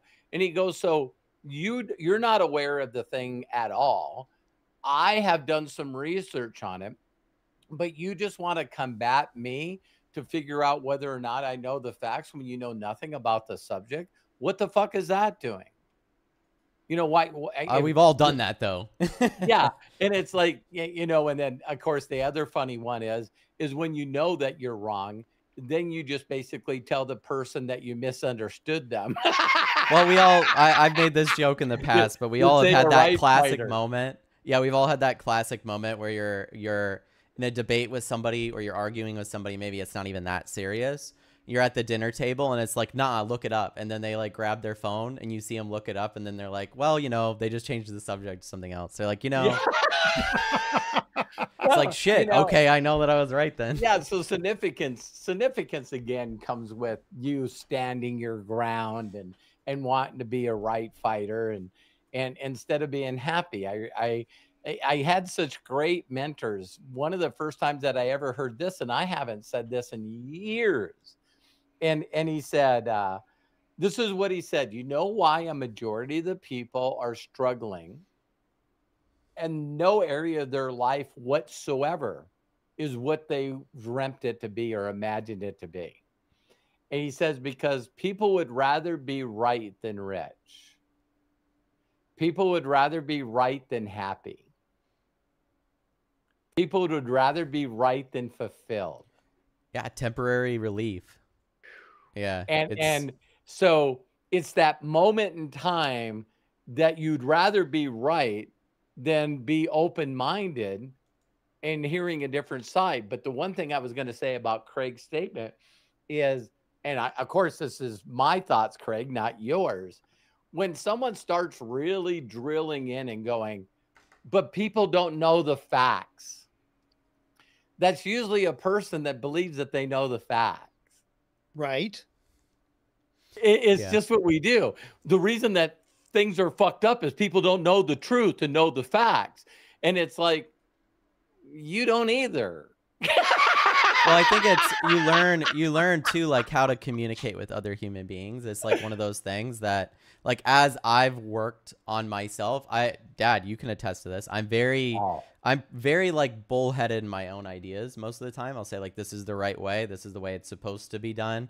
My way or the highway type stuff, or at least I used to be. Now I try to be a lot more of a collaborator and like understand other people's opinions and thoughts, because like one mind is worthless in comparison to many. So it's like, instead of throwing everybody's ideas out, mine their intelligence and their own wisdom for the best ideas that you can get and utilize those. If you look at the best people on the planet that have done great things, they were good at that skill. Like, they're very good at that skill, finding people and mining their intelligence for what they're great at and utilizing them for what they're great at. And in a lot of ways, society now tells you that you have to be all of these things, right? You can't just be a genius inventor. You also have to be a genius entrepreneur. You also have to be a genius speaker. You also have to be a genius social media influencer. You have to be all of these things at once to be successful. It's not true. You just have to find the other people that are good at those things. So I recently seen, and again, it's funny, and we live in a day and age where the noise is so loud that it's very difficult to even make your point or your opinion about something by using a name of somebody. Because if you use the name of somebody, then they just know all the shit that they did wrong. They know nothing about the positive shit that they did. It's like, you're a Beatles fan. Don't you know about John Lennon? Yeah. Yeah. And it's crazy how people want to immediately do that. And so, one of the things recently, I just seen an interview with Jeff Bezos, and they said, what is one of the things that you think that other people don't do that made you successful with Amazon? And he says, if you look at my inner core of people, and he says, I'm talking about 100, they are the most loyal people in the world. The people that are really around me. And he goes, and this is why. Everybody knew at any time that you could bring something to my attention and tell me what your solution was. And he said, the closest people that are to me that help me build Amazon that don't get the credit that I get, he said, these are people that came to me with such a passion and an idea that they thought was the way to do it. And I 1000% as a CEO of the company, 100% disagreed. I was able to tell them. And when I told them that I disagreed with them, then I would share with them that if they knew the way to solve this problem or to take it to the next level, that I gave them my blessing. And every one of them knew it wasn't going to be, I told you so. It wasn't going to be, we wasted a lot of time and money on that, because the way that you believe in yourself and be confident is going all in on an imagination or idea that you have and finding out that it didn't work. And he says, here's the crazy thing about it. All the major decisions that made Amazon what it was, he said, was about 50-50. The things that I adamantly disagreed with, and I wouldn't go on why I believed that it was wrong. And this individual fucking pulled it off. It was a benefit for the company. I changed the way I thought about it. And he goes, if you don't have a core group of people around you that feels that don't feel this way, you know, I'm not going to bring up an idea to that asshole, because he's just going to firebomb it and tell me to do my job and not come up with any idea. He said, you can't build something as enormous as Amazon with people that don't think that they can challenge you. Yeah, I mean, it reminds me of that. I was looking it up, that Harry S. Truman quote, where it's like, it's amazing what you can accomplish if you do not care who gets the credit for it. And that's the truth. Truman gets Truman. credit for that? Yeah. So Truman said, basically that was his saying. So because the reason I brought that up is here. What a great time to come up with this, right? Is Winston Churchill, I told, got credit for that quote actually when they're in a room when they're deciding what they were going to do with the World War. So there was a quote that someone said that Winston Churchill in the story went into the room and he goes, there's two groups of people in this room that I would like to eliminate. And you get to make the decision. He goes, here's the two groups of people. One group of people, the second you walk out of here, whatever decision we make, you're the person said, well, we made that decision, but I didn't like it. I didn't like it. I didn't agree with it, but this is the way we go. And the other person that can't wait to be the first person to come out, run out of the room and say, guess who came up with this idea? Me. Right. He says, so we're sitting around a bunch of intelligent people that have an incredible experience. And maybe he just said it because he heard it from Truman, you know, but that's what he said. If we walk out of this room all agreeing of whatever we're going to do, we're going to do. And no one wants to take credit on it. And no one wants to say that they were really not agreeing with it. But, you know, and we see this with politicians all the time, right? It's like, you're sitting in a room and it's, are we going to take this guy out or not? Are we going to do this or not? And everyone agrees and it happens or it doesn't happen. And then you got the politician a couple of years later that went, well, I was the one in there that dissented. I just need you to know I went on the record, but they sure want to take credit if it turned out right. Oh, yeah. I mean, but that's the thing now. And I think I've said this on another broadcast at some point, but it's like, you can't be a politician in the United States anymore and have like a middle ground or be honest with people, because you'll lose. Yeah, The you'll truth lose. is Oh, if yeah. you don't come out and say things are going to get a lot better if you vote for me, you can't come out and say, listen, it's going to be a little rough for a couple of years in the beginning because we need to get everything together, but then eventually life in the future will be a lot better for you and your children.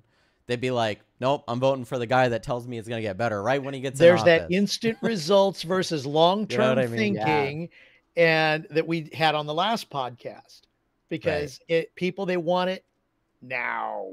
right. No, or the phrase I always used to say, and I stopped. Lord grant me the patience, but I want it now.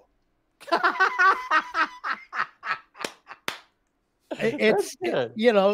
That's where we are right now with so many things, and not looking forward, not looking in the best interest of everybody, and people saying my way, my way, my way. Well, yeah, but which way are we going to go? Why can't we go all there together? Am I being Yeah, altruistic in saying that? Yes, especially given today's events, but that's the best way to go, and we just have right. to understand and give grace to the people that we think have supposedly gone through all of this, looked at it, examined it, and said, you know what? This is a better way for us to go. And yes, it may hurt for a little while. Yeah, you're right. There's no way you can say that anymore. So, Matt, did you give people a couple of things that they can do Well, I was to going to say walk? with you guys, like if how do you grow more patience like in those situations? Because Oh, of course, that was the first thing that I thought, like one of the recommendations when we were kicking around ideas of what to talk about on this. And one thing that came to me while I was walking my corgis was just the ability to start over and like not have a sunken cost fallacy in something and go, I've done this so much and it's always been this way, so let's keep it this way. It's like that quote you always say, Dad. oh, It's dangerous, right? And that's the thing, because I think in my life and in a lot of people's lives, there's this fear of starting over in something new, or this fear of starting over even in something you already like doing, like getting back to the fundamentals and the foundations of what made you really like it and enjoy it in the first place. Because we all get managerial, the larger things get. So it's like, okay, it's very easy to tell a bunch of people or AI to create a bunch of stuff, but man, it feels so great to create something yourself. And it's like, Yeah, don't forget that foundation of that, because it's just so easy to skip over it now, right? Or in your situation, Dad, right? Like you've seen people go to that managerial spot in business, and it's like the first nail in the coffin, basically. yeah, Because like you're immediately going into a place of you're so disconnected from the fundamentals that you can't teach the fundamentals because you don't do them, right. right? And I've experienced that myself, where it's like, okay, you're training somebody on something, but you don't actually do that thing all the time anymore. It's something you used to do, but not mhm. anymore. So Right. And you see people that do that. And Robert, I'm going to say you have done that, where you've gotten to that point, and then you say, okay, let's go to this direction. Let's Yeah, go this direction. Let's go this direction. And then what happens? You go in that direction, there's a little bit of success, and then all of a sudden it just doesn't work. So yeah. what It's do? You go back to the basics, and master yeah, master the mundane. boom. It's like if you always go back to, you know, it's like I really have a difficulty with even the concept of values, and people will probably freak out when I say this. Your beliefs, your morals. It's like, God, this world is just so vast. It's so big. There's 8 billion people, and it's like, I find it more lack of intelligence and being a master arrogant person that's um the more clueless I find people, in my opinion now, is how closed-minded people are. You know what I mean? It's like this way or no way. And they get all their validation. And I always tell people, if you're following anyone or you're involved in any group whatsoever, that you have a feeling that you're constantly upset and pissed off at another group of people, I'm just asking you, I'm not saying I'm right. I'm just saying you got to really evaluate what noise you're listening to if it's not making you feel love. If you really could give a shit about another human being or animals or the earth itself, if you just don't give a shit about other people because they're different than you got to check yourself. That's a checkup from the neck up. And I'm human. I'm freaking human.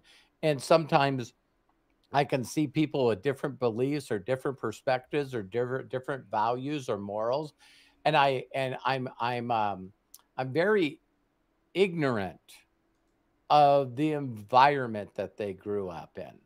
You know what I mean? It doesn't mean that it's right or wrong, but you know, I'll never forget Matt, your mother, my wife Terry. We watched one of her favorite shows. It's the best of show, and it's just the Great funniest, film. funny movie. Yeah. And there was one thing in there that tweaked your mom, and it immediately made her mad. And all the guy said, being the funny guy that's the announcer, the guy that's sharing everything, is going, wow, that's a beautiful dog. And to think that there's countries where that's a delicacy. You know what I mean? And mom's like, and of course, the guy that's always trying to correct him next to him is going like, wow, that's a little out there. And he goes, hey, it is what it is. But anyway, what about this Labrador? You know, it's these little things that people say that are true. To think that there's actually some countries out there that raise dogs the way we raise cows.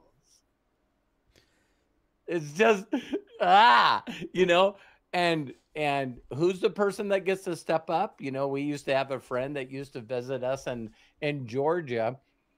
And when Matt and Kyle were small, and he was Indian. And he came over and he always spent time with Matt and Kyle. And he's like, listen, I can't eat meat. I can't eat cows. And we ask him, well, no, we don't know. We're ignorant, right? Why can't you eat cows? Well, they're gods in our country. Bam.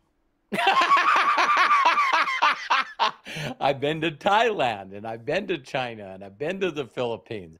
And in Thailand, elephants are like our bald eagle. You get seen mistreating an elephant and you're shot in the frickin' street. So elephants are just everywhere doing whatever elephants do. And it's like, I'm like, if you grew up from the time that you were a little kid saying that this is the most majestic animal on the planet, because in the United States, you get shot hurting or killing a bald eagle, you're going to prison. To think that that's that federal of a law, that it's like, man, yeah, that was too far. But if I shot a duck, am I okay? Or a pheasant? Yeah. Just not a bald eagle. It's of course it's like it's just common, like human being like adding significance to things based off of you know, generational indoctrination type shit, right? It's like, okay, so this is this way, this is that way. Doesn't mean that it's not significant, but like it's interesting because you see a lot of people going, oh, that's dumb, or I can't understand that, or whatever. I would venture to say that you probably have shit in your own life that's that way. But that's the thing, is like a lot of people tend to just like, I don't know, like do you have a certain way that you put your socks on that makes you feel better than another way that you put your socks on?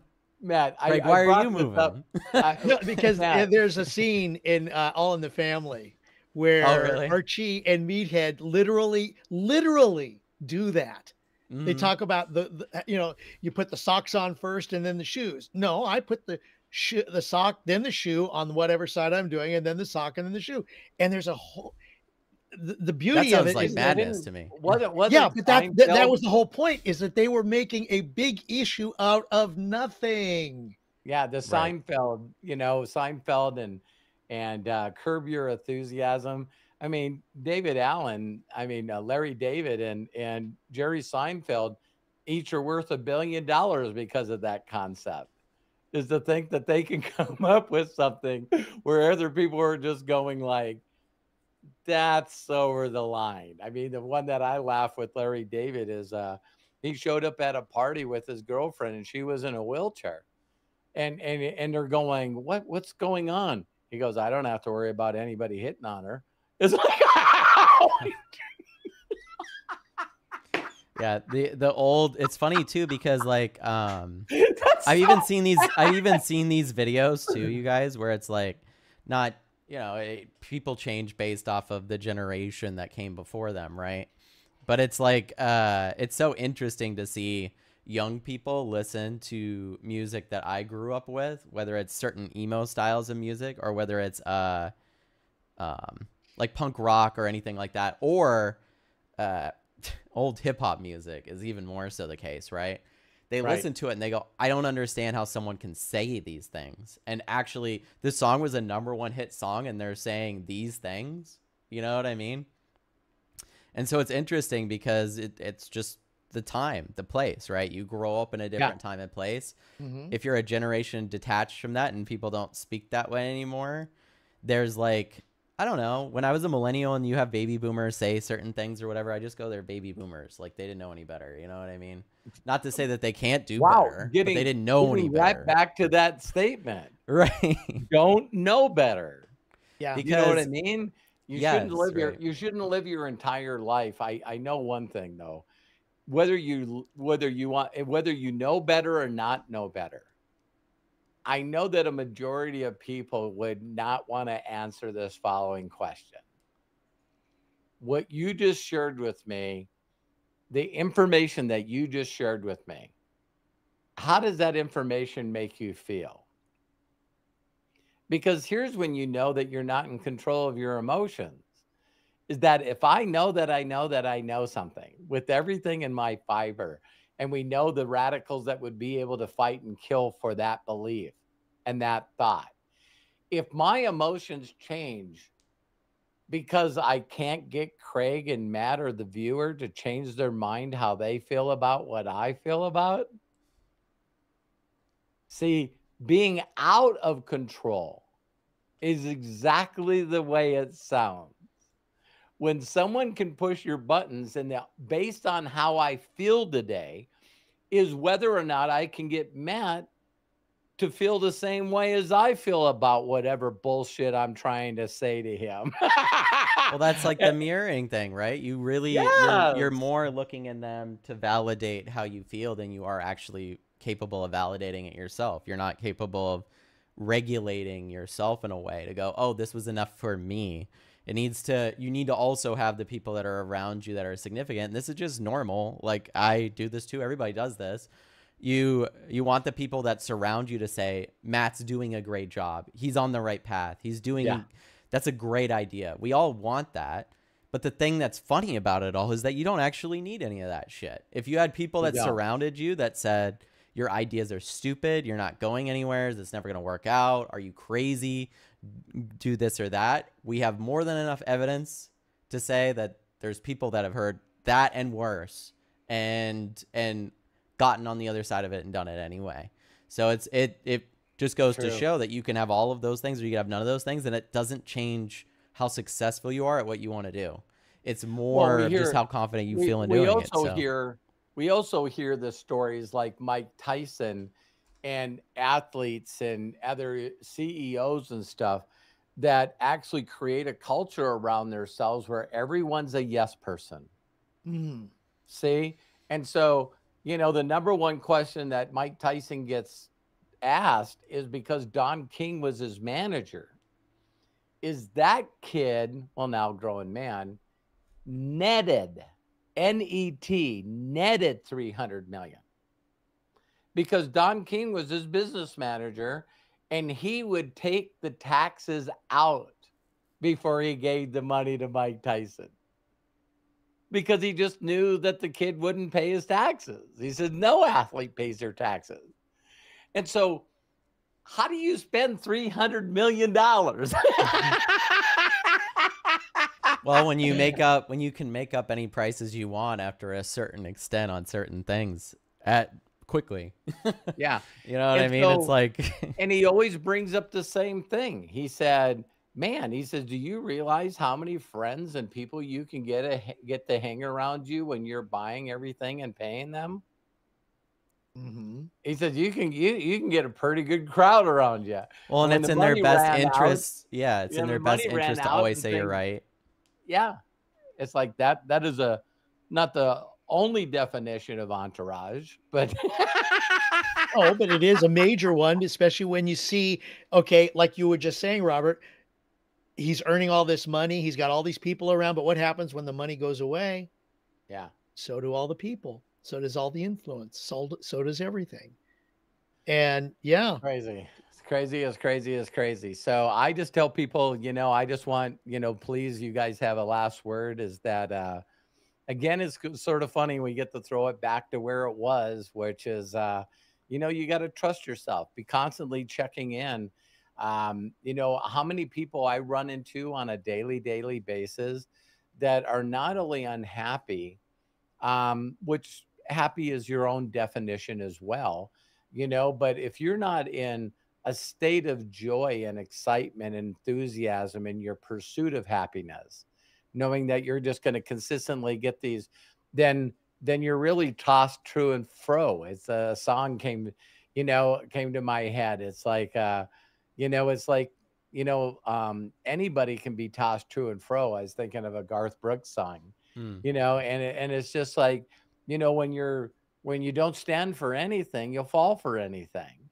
And if you really got somebody and not only ask them what they want, where are they going to be in the next 2 years, 3 years, but this constant place of being in a state where, you hear a new opinion and you change, and you hear a new opinion and you change, and you hear a new opinion and you change. And it's like, it's just like, there's no direction. You're just being tossed to and fro instead of got a serious path, set your sails. The wind's the same for us all.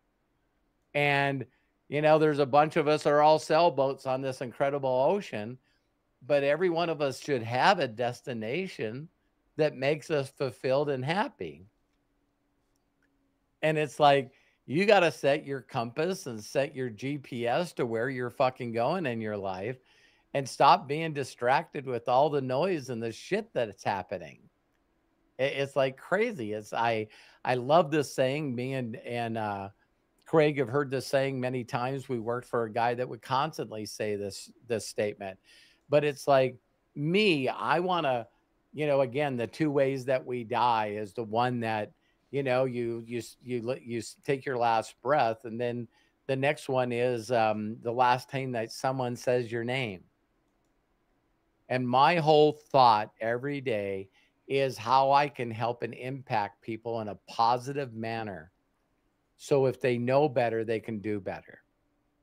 The last thing that I want you to hear in this whole podcast is, shit, I do that. Oh my God, I can't believe I ruined my feelings and I don't feel good because I get caught up on all this noise and all these opinions. That makes you fucking human. That makes you human. What makes you better is how fast you realize that you're not feeling good because you're caught up in the noise of other people's dreams, man. There it comes back, Matt. It's like, just check yourself all the time. Am I caught up in somebody else's fucking imagination, or am I caught up in my own? Yeah, you got to realize, just like I was saying, it's okay if you get caught up in it from time to time, because you're human, like you said, Dad. But Right. it really does coming down to awareness of yourself and like how you act and how you work. Like, if you can do your best to separate your brain and your mind and think of your brain as a machine, like a computer that's trained with all of this code that you feed it with your mind. And so the more that you can have control over your mind, the better that the brain will work. So it's like, okay, if I'm constantly feeding it the brain negative shit, it's going to crave negative shit. Yep. Your mind can be aware that that's happening to the machine, but the mind's the only thing that's going to fix it, right? Like the brain, the machine is not going to automatically turn a different direction and go that way. You have to actively put your mind there and be aware of the things. Like I said earlier, I can be aware that I'm counting or that I'm doing certain things based off of my mental health and the things that I know about myself. But you only get that awareness by asking yourself those questions, like you said, Dad, where it's like, and is this with the right all path for me? Yeah, and with all the new science that they have out about, how addictive shit is. You know what I mean? Yeah, It's just, social media is like cocaine, you guys. oh my God. I just look at my entire life and see loops where I'm into, a pattern. And here's how you can tell, really, in my opinion, it's based off personal experience, is that if I'm pretty fulfilled and joyous and optimistic and setting my sails, and I'm constantly looking at my GPS getting to a destination that I want to go to, the journey and my days not only go fast, they go extremely fast, but I'm so caught up in it. It doesn't feel bad to me. So a lot of people are doing shit on a day-to-day basis, your job or whatever. And it's just, oh my God, this is fucking just another awful day, same shit, same stuff. You know what I mean? And that kind of programming is just as addictive as anything else that you've done that's addictive. It's this constant state that nothing's going to get better. It's just going to get worse. And the phrase that I was going to bring up is that, when I leave this planet, my goal is to have a few individuals that went, that guy made a hell of a fucking difference into me. He got me to think better. He got me to be aware on what I needed to do, to constantly going, wow, I didn't even realize that I was tuned into the wrong channel. Fuck, I need to get back to that other channel where I'm excited to get up in the morning and I'm wide awake, and I can't wait to get on that journey to improve other people's lives and improve my lives, because that's the only way you're going to do stuff. The only way is by you every day, or doing Kaizen, constantly self-improvement. And if you get better every day and every way, then you're going to have the people that you love the most. You're going to be an example for them, and they're going to take risk and not try to be like everybody else. Instead of being ordinary, they're going to make attempts to be extraordinary, and that will set them apart for the rest of their fucking lives. And then guess what? They're raising the next generation that gets to look at them. So, changing yourself is how you change the family unit. And from the family unit, maybe you build an influence around a group of people over the years, and then they change their families. So, that little ripple, that little butterfly effect. I'd rather focus on that than being plugged into somebody else's matrix. I mean, Yeah. I think that's a great place to end it, because like I think the ripple effect of those types of things are, and I've shared this on like other ones, right? Like doing a good deed and stuff, but all these things are like a reflection of you as a person, right? If you're thinking, man, I am selfish and narcissistic, and you hate yourself for that, odds are you're probably not selfish and narcissistic if you hate yourself for being that way. Because people that are that way don't. They love that about themselves. So like it all comes back to getting out of your brain and getting into your mind and looking at everything, giving it a good hard look and going, what parts are me? What parts are my parents? What parts are my friends? What parts are what I consume on a day-to-day basis? And can I do anything about any of those things? Do I want those things to stay that way?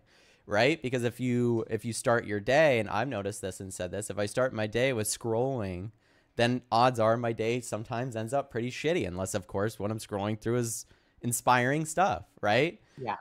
But if I start and it's like, oh man, what happened with the news today? And then like the top 10 news articles are all bad shit. You know what I mean? Yeah. It's like that like sets we talked your about, pace. we can go ahead and close this out. Like Craig had the last word, but you know, when you do go down that rabbit hole or whatever it is, don't you find yourself now listening to others' opinions on what the thing was?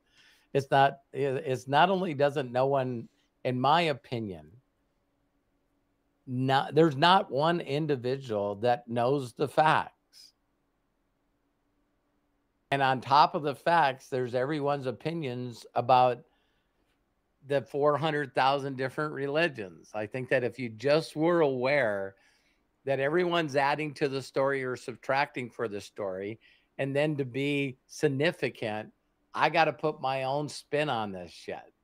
You know what I mean? I gotta bring up something that no one ever thought of. And it's really, really sad that we live in a world that the people that get the most attention are the people that say the most outrageous fucking shit, like 1000% not based on fact or truth at all. That's existed many times in history. This is just Yeah. a roadblock that exists. This is just another step. Yeah, you have to, unfortunately, you have to have... Go ahead, Craig. No, go ahead, man. I know I was just going to say, it's like just the you, at some point through history, always, it seems, we have a disconnect from one another and a extreme focus that grows larger and larger on individuality.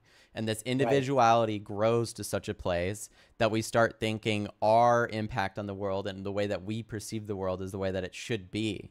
Now, normally these people are like fascist leaders or dictators that think this way, but because of social media and its ability to refine it all and give you what a king used to have, which is all the yes men that you talked about, except now it's the internet and it's telling you you're right, you're right, you're right, you're right. How hard is it then to be told that you're wrong by somebody else? Or how easy it is it to tell somebody else that they're wrong because they don't believe exactly what you want? And so, like, I think the disconnection from a lot of that stuff, and as we go, or the disconnection from one another and society and community, has brought an individuality to that place. And like through history, there will be a large amount of individuality. People will go, this is the way it needs to be. There might be wars. There might be all these different kinds of things that will happen.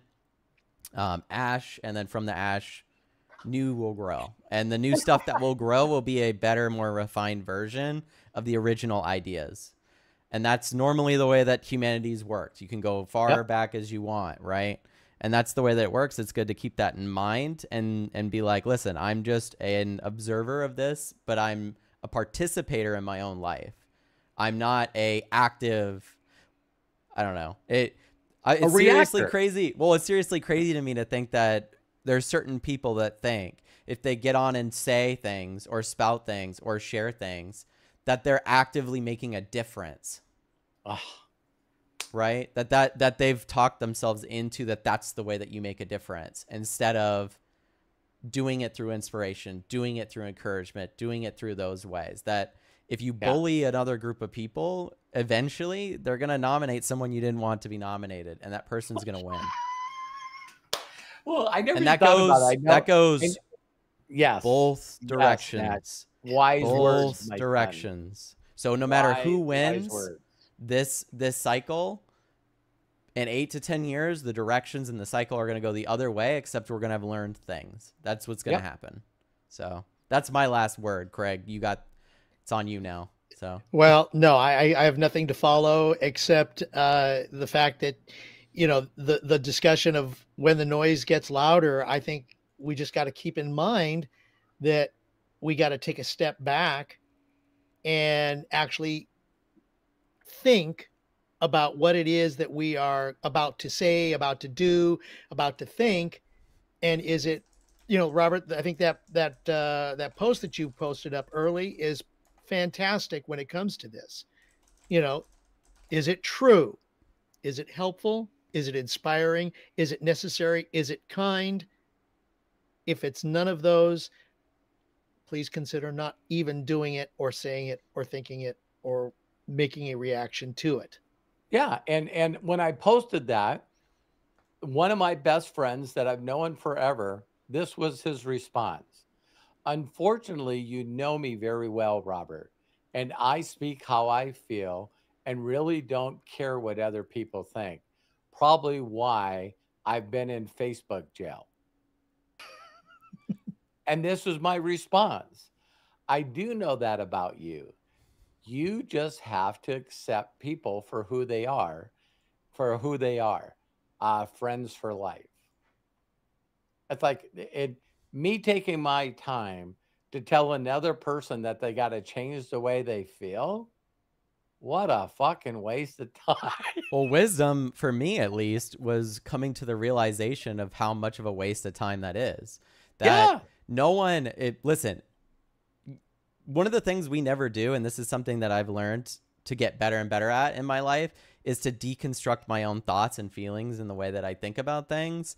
If I'm looking at something and observing it one way, odds are I have had some influence in making that process. And it helps to get into that process yourself and go, what were those influences? Do I feel this way because of this? Have I been watching too much news lately? And that makes me think the world's going to blow up or end any moment now, right?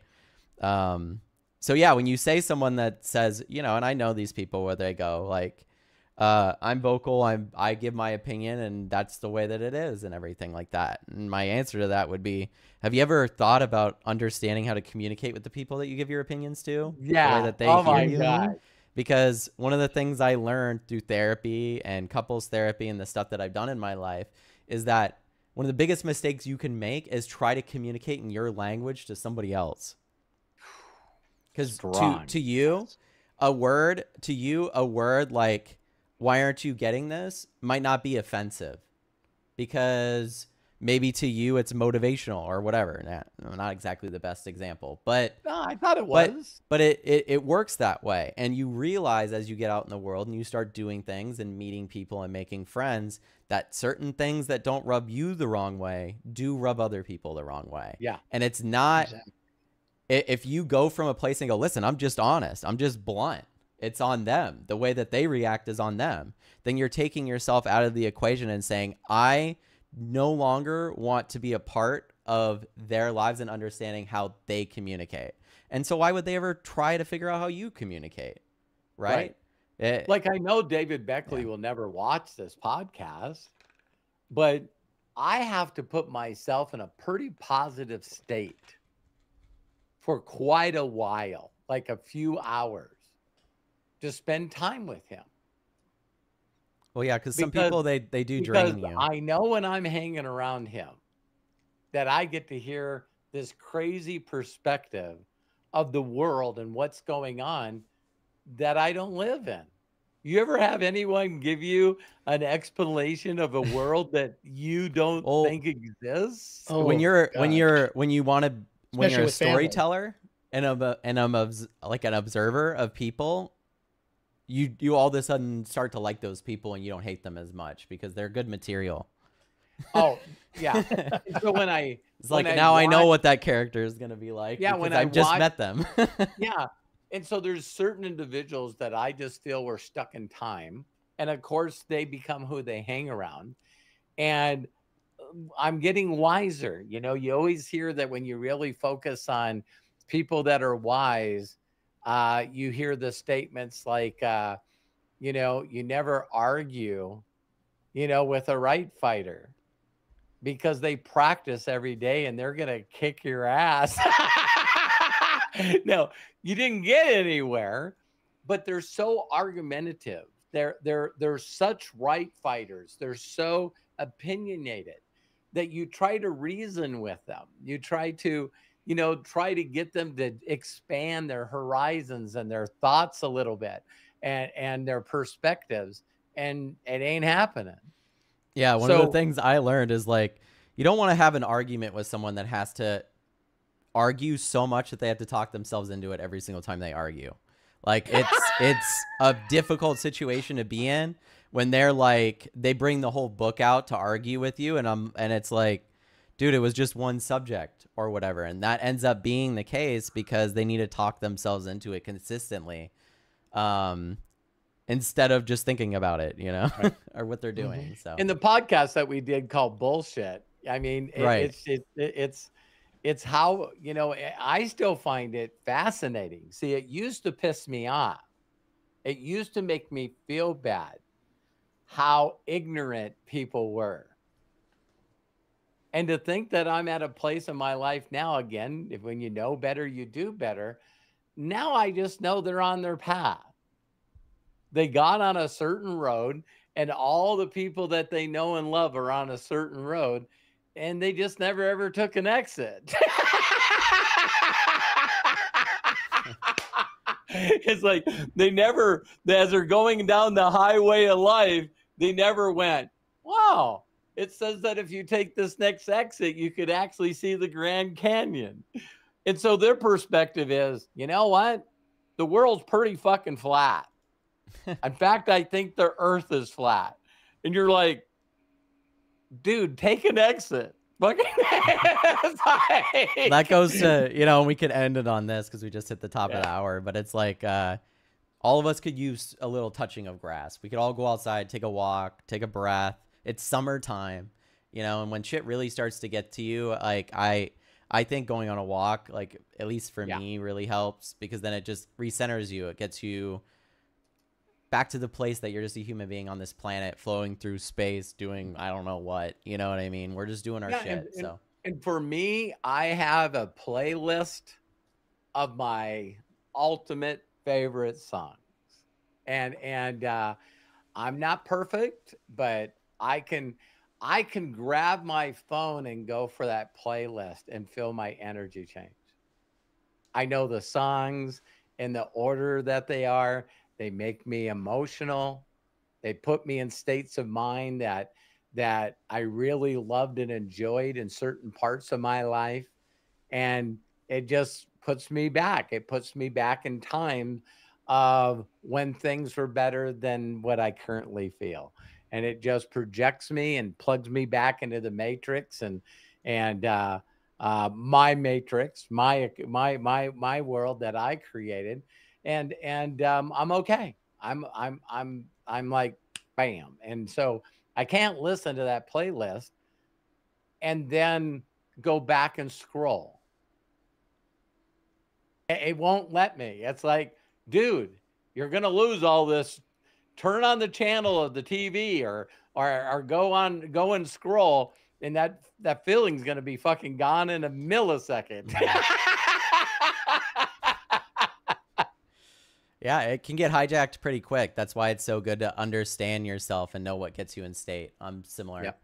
Like I have whole playlists dedicated to feelings, dedicated to ideas, dedicated to stories. So if I ever want to not be here, I could put my headphones on, lean back in my chair, close my eyes, and watch from start to finish my films and shit with all the music in there and everything is in here. So that I think is such a great thing to share, Dad, because I think figuring out what that is for you, figuring out how to get yourself into a state where you feel inspired and excited and all those things are very important. Yep. But with that said, guys, we're right at the top of the hour here. I think this was an amazing podcast. Craig, awesome. Do you have anything to share before we end it? Okay. If I can, just the last little bit is I agree with what you guys are saying about the music.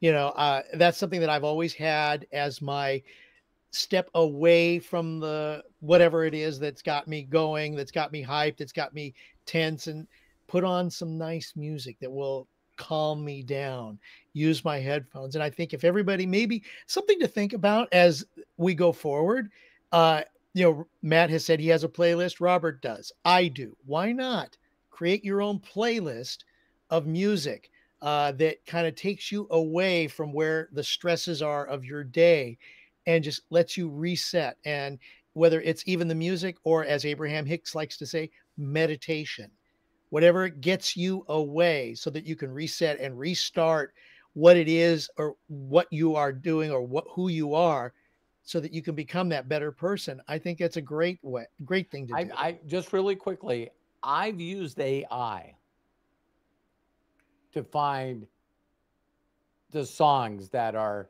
you know, what's your favorite word? Inspiration, uplifting, you know, things that give you hope, you know. And the one thing that I love about what we just talked about is there's some songs that are my favorite songs today that were not my favorite songs even 4 years ago. And it's me leaning on AI and going, you know, what are some of the movies or what are some of the music that, you know, really set itself apart in its age and time? You know what I mean? And so I love not only listening to the song, but I'll pull up the lyrics and I'll listen and I'll follow those lyrics. And, you know, there was one by Crofts. I was looking for it really. Seals and Croft. I forget what it Seals is. and Crofts is the name of a group. Yeah. Yeah. But it was like, you know, the only answer is love. Oh, Yeah. And I don't remember, but I remember when I listened to that song and listened to the lyrics of it, it makes me freaking emotional. It really, really does, because, you know, what I think is really amazing about stories, songwriting, movie writing, Creativity. script writing, you know, Yeah. it's like you'll notice that everybody always says, you know, right now it's the worst it's ever been. And you can listen to songs in the 60s and the 70s where, wow, those bands were dealing with the same shit. They're, you know, where everyone's like, you know, can you imagine, you know, by John Lennon, you know what I mean? mhm. You know, it's like, you know, what if there wasn't all this hate and bullshit? And, you know, it's like, so, you know, do that for yourself. I can guarantee you, it's like we always talk about plugging in, you know what I mean? Being hardwired. I think this one was all about unplugging, you know, fucking reach up there, you know, click that little tab and fucking pull out of that shit. At least for a day, and just talk to Yes. yourself, see how you feel. So Yeah. Thank All you, right. Craig. Well, Thank you, guys. Matt. Matt, Robert, thank you. You can follow Robert Hollis at roberthollis.com. Also, if you'd like to join our exclusive community, the Inner Circle and the Imaginator, both communities, you can join us by going to roberthollis.com/join to register. There will be lots of great exclusive content, and you'll be able to participate in our special breakthrough sessions to help you move on to the next level.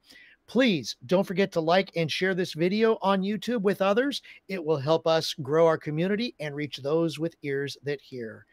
Thank you and shout out to our executive producer, Matt Hollis. Bless you, my friend. Thank you so very much. And of course, our GPS to success, our friend, our mentor, Robert Hollis. And thank you for joining us today. My name is Craig A. Jackman. Please, until next time, Yeah, we be got a good to pointer. yourself, be cash, and bye-bye for now. Thank you guys so is- much for watching. Go ahead, The Dad. song is Love is the Answer. Yes. Love is the Answer by England Dan England and Dan John, and John Ford Coley. Yes, an amazing song. Okay. Well, we'll all listen to it after this. So thanks, Dad. All right. Love and Love you appreciate you guys. Have a Love great you day. guys. Thanks Take for care. watching, everybody. We appreciate Thank you for And watching. a quick shout out to Bill Shoemaker. He sent me some money on CoinZoom. Oh, So nice. For the kids. the rest of you can contribute if you want to with the buttons like Craig said. So we love your contribution and your donation. We'll make sure it gets to people in need. Thank you guys. Bye-bye. See you later. Bye.